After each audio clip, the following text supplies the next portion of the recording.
stumbling out of bed, and I still got you in my... Hello everyone and welcome back to my channel.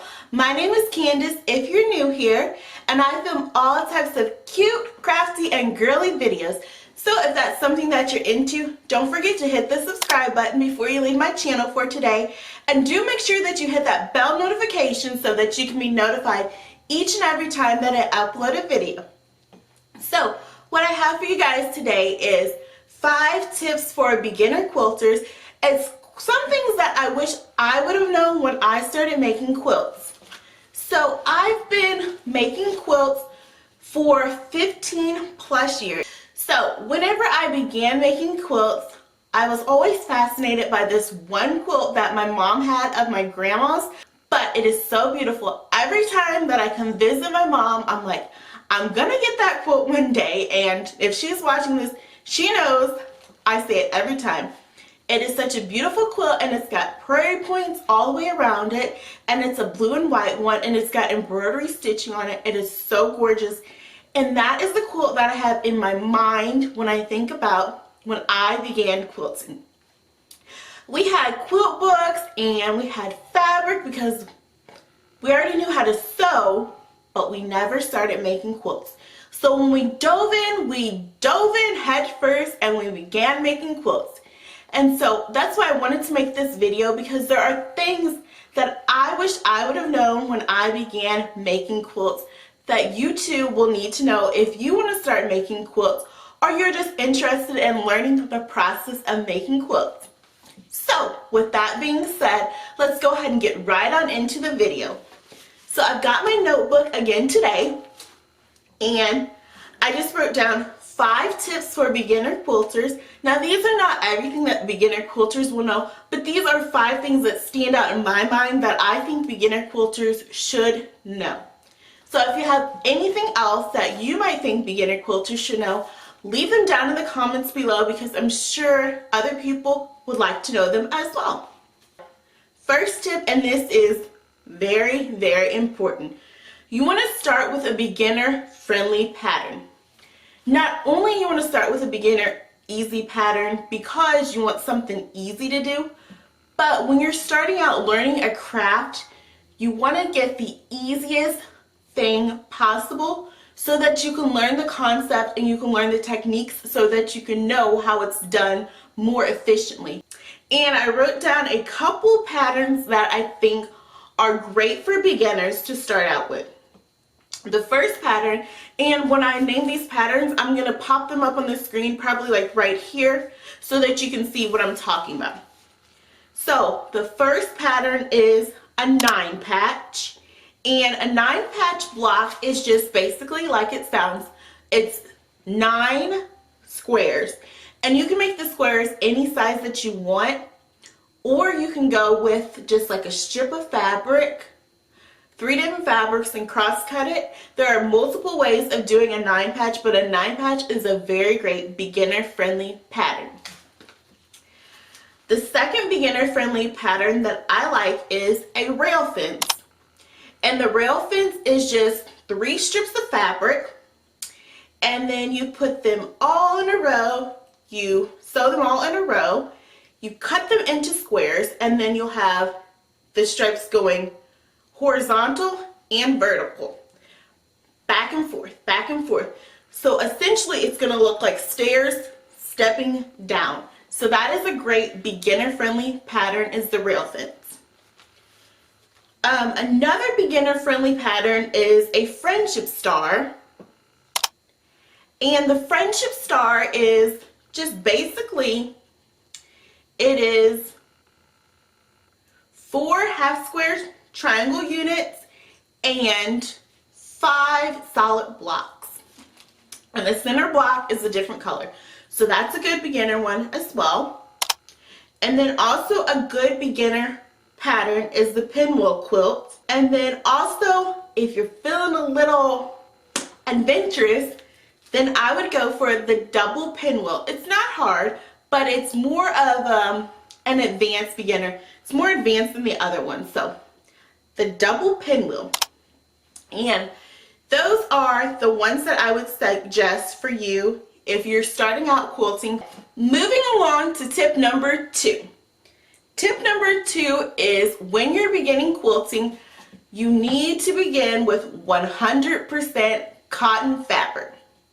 This is going to make your life so much easier if you begin with cotton fabric only. And now, I don't do this personally, a lot of quilters do, but they do suggest for beginners and all quilters to pre-wash your fabric, and that's a big controversy when you're beginning quilting. For me, I do not pre-wash anything, and my quilts all seem to work out fine. So if you're using 100% cotton, you don't have to pre-wash. You can if you want.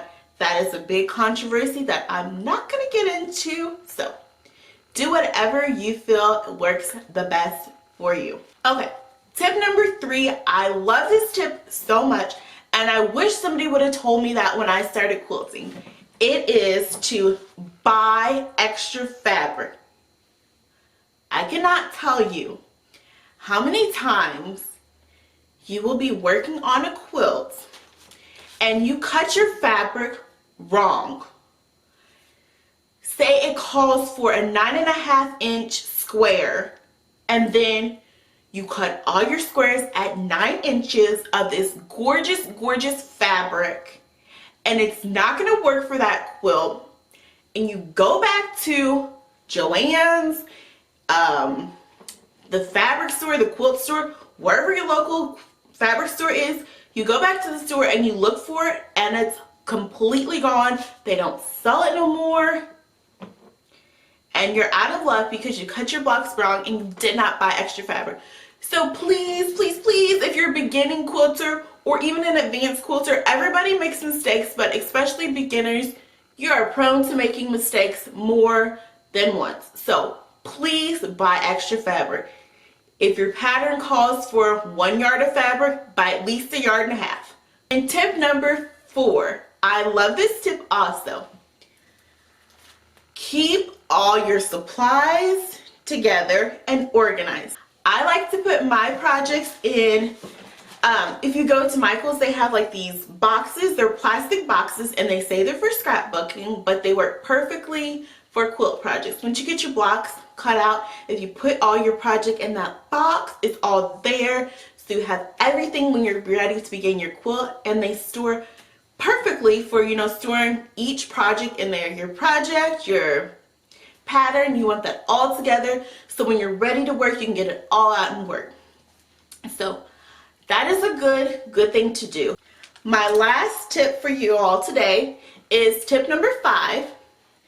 And tip number 5, this is a very, very good tip. It's for everybody. You want to start each project with a sharp blade to cut your fabric, and you want to measure accurately. So what that looks like is, so when you're cutting your fabric for your quilts, I mean, if you did any research on quilting, you would know that you need a rotary mat, and you'll need rulers, and you'll need a rotary cutter. So it's very, very, very crucial to start with a sharp blade each time that you begin a project. You want to go in with a sharp blade, because if your blade's not sharp, when you go to cut, your measurements are going to be off. I can promise you they're going to be off if you don't have a sharp blade. Because what will happen is when you go to cut that fabric and the fabric is not being cut properly with that sharp blade, the fabric is going to shift because the blade's having difficulty getting through. So think of it as if you're cutting a tomato and you use a dull knife. Your tomato is going to smush because the knife is not sharp. So if you go in with a sharp knife and cut that tomato, your tomato is going to cut perfectly seamless and smooth, and it's just going to make everything better.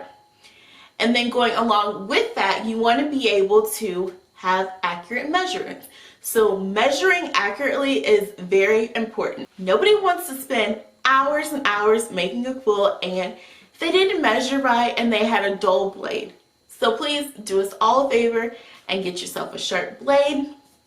You can get blades for your rotary cutter on Amazon. You can get them Joann's, you can get them at Hobby Lobby. Any craft supply store is gonna carry blades, so keep extra blades on hand so you always have a sharp blade every time that you are quilting.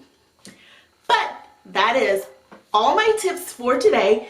If there's anything that I forgot to tell beginner quilters, don't forget to leave those down below in the comments and let me know if there's any other videos that you want to see, or if you want a part 2 of this for beginner quilters. I am happy to do it for you all. But thanks so much for watching. Don't forget to give me a thumbs up if you like this video. Do subscribe and hit that notification bell so you can be notified each and every time that I upload a video. And I will catch you in the next one. Bye, loves. Yeah, I won't